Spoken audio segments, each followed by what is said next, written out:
शुरू करवा दें जी। बिस्मिल्लाहिर्रहमानिर्रहीम। मैं Sindh high court bar association का और ओहदेदारान का मशकूर हूँ कि हमने दरख्वास्त की थी कि हम आकर मुलाकात करना चाहते हैं, रूल ऑफ लॉ की बात करना चाहते हैं सिर्फ। इसमें ये बिल्कुल हम समझते हैं कि पाकिस्तान का आइन एक नॉन पॉलिटिकल कैफियत है, इसके अंदर उसको इस अंदाज से मस्क करने की ज़रूरत नहीं है और ये बिल्कुल वेस्टेड इंटरेस्ट के साथ चल रहा है, बिल्कुल वेस्टेड इंटरेस्ट के साथ चल रहा है। क्योंकि अगर ऐसी ज़ोर से आई हुई है कि आइन के अंदर अमेंडमेंट लाना है तो इसके अंदर तारीख़ का क्या, कुछ दिन डिबेट कर लिया जाए, मुसवदा किसी को नहीं पता किस अंदाज से किया जा रहा है, ये शख्सी तब्दीलियाँ कभी चलेंगी नहीं। ये आइन के अंदर ये तब्दीली भी उन फैसलों की किताब में आएंगे जो जस्टिस मुनीर साहब लाखों लोग हैं वहाँ से शुरू होनी थी।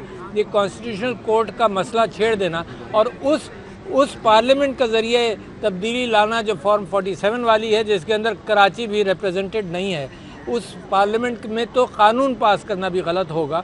मगर क्योंकि असेंबली को पाकिस्तान तहरीक इंसाफ इस हद तक ज़रूर गई है उसके अंदर कि चैलेंज करती रही उसके एग्जिस्टेंस के अंदर, मगर आइन को तब्दील करने के लिए ना हम तैयार हैं। तो वकला से मेरी ये अपील थी कि 2007 वाले वकला जिन्होंने इतना बड़ा स्टैंड लिया वही उसी किस्म की तहरीक होनी चाहिए। जब मैंने सवाल किया अपने वकला भाइयों से कि 2007 वाला ज़्यादा मुश्किल वक्त था आइन के लिए या आज वाला, तो एक मुत्तफ़िक़ा जवाब ये था कि आज वाली तब्दीली जो है वो ज़्यादा भारी है पाकिस्तान की किस्मत के हवाले से।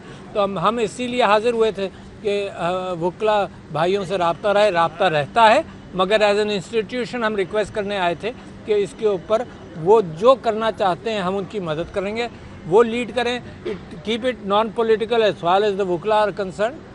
आइन इज़ नॉन पॉलिटिकल, मगर आइन के पॉलिटिकल असरात हैं। आइन ख़राब आइन बन जाए तो उसके ख़राब असरात होंगे। हाई कोर्ट के जजेस को यहाँ से वहाँ ट्रांसफ़र किया जाए, अपॉइंटमेंट प्राइम मिनिस्टर साहब करें, तो जिस तरह से PIA में और स्टील मिल में अपॉइंटमेंट होकर सत्यानाश हो गया, अपॉइंटमेंट कर के उसी तरह से जुडिशरी के को भी उसी ढप पर ले जाना चाहते हैं। जनाब अली, आपका कोई सवाल हो, मैं बार एसोसिएशन के लोगों से कहता हूँ अगर ये कुछ फिल इन करना चाहें तो ज़रूर। वहाब बलूच साहब हैं, हमारे वहाब बलूच साहब हैं, PTI की ILF सिंध के सदर हैं। बताइए।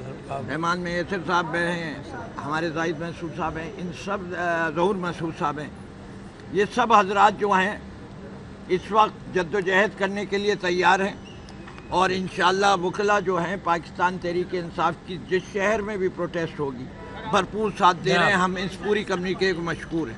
अच्छा सदर साहब, ये फरमाइएगा कि क्या आइन में तरमीम करना, कानून साजी करना पार्लियामेंट का हक नहीं है?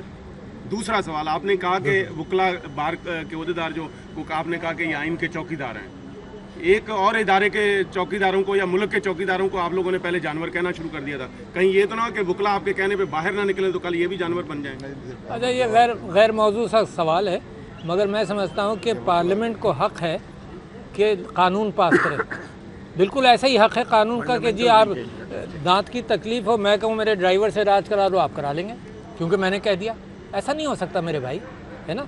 अगर अमेंडमेंट करना है तो उसके ऊपर बहस हो, मुकन्ना के पास बात जाए, उस तरह से चले, कुछ टाइम हो। इतनी बेचैनी क्या है कि मुसवदा भी नहीं दिखाना और कल करना है। और ये इलीट कब्ज़ा है, ये इलीट कब्ज़ा बढ़ता जाएगा। और मैं दावा कर रहा हूँ यहाँ सिंध हाई कोर्ट के सामने खड़े होकर कि सिंध के इंटरेस्ट को सेफगार्ड करना भी ज़रूरी है।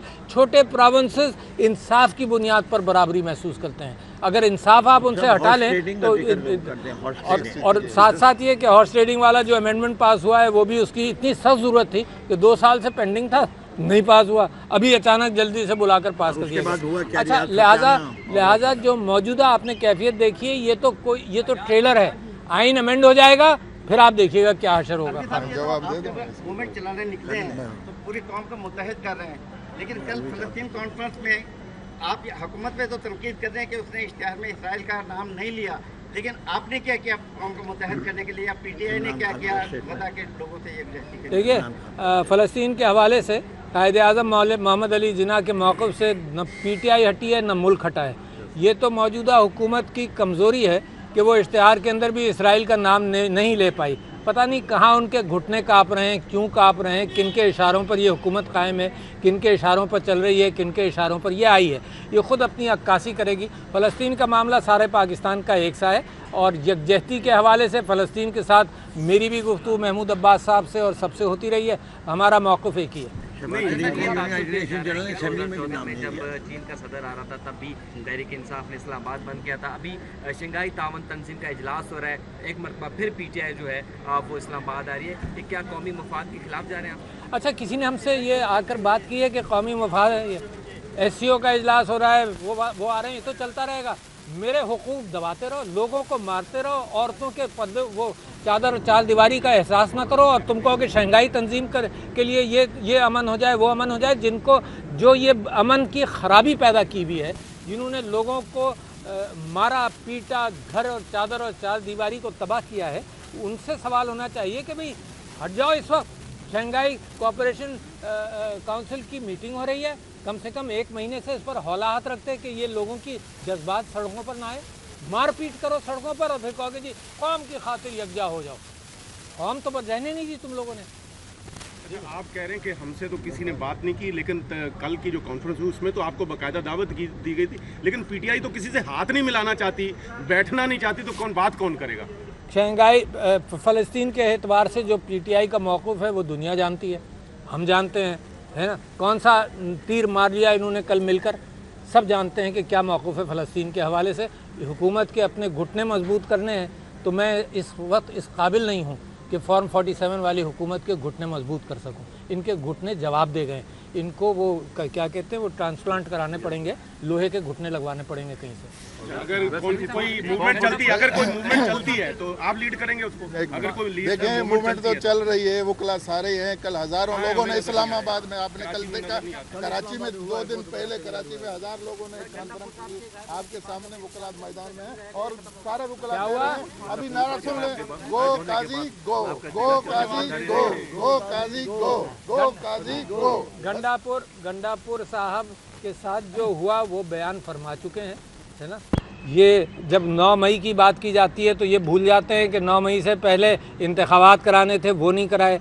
9 मई से पहले बहुत सारी बातें 90 दिन के अंदर वो नहीं किया, वो कुछ नहीं किया। उसके असरात के ऊपर इन्होंने एक पहाड़ खड़ा कर दिया है झूठ का कि 9 मई कायदे आज़म मोहम्मद अली जिन्ना के घर, उनको घर तो दिया नहीं हमें। मैं 4 साल लाहौर में पढ़ा हूँ, मुझे पता ही नहीं था कि जिन्ना हाउस भी यहाँ पर कोई है, ये अचानक जिन्ना हाउस नमूदार हो गया है।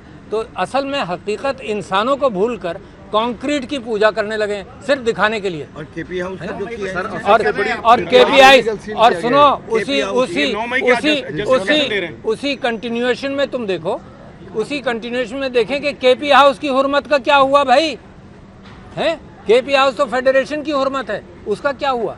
ठीक है आप समझते हैं कायदे आज़म हाउस की हुर्मत कम है उससे केपी के हाउस से? कायदे आज़म है। मैंने ये कुछ नहीं कहा, ये आप अपनी उसमें डाल देना, अपनी गुफ्तगू में डाल देना। मंसूर अली शाह की नोटिफिकेशन क्यों नहीं निकालने? मंसूर अली शाह की, हाँ, मंसूर अली शाह का नोटिफिकेशन भी निकलना चाहिए, क्योंकि जस्टिस काजी फाइज ईसा का 3 महीने पहले निकल गया था। यही सवाल शरारत है, शरारत है, क्योंकि मैंने काजी फाइज ईसा का नोटिफिकेशन साइन किया है 3 महीने पहले, तो मैं ही मानूंगा और कौन? अभी 10 दिन रह गए और अभी तक नोटिफिकेशन निकाल। जजेस की गाड़ी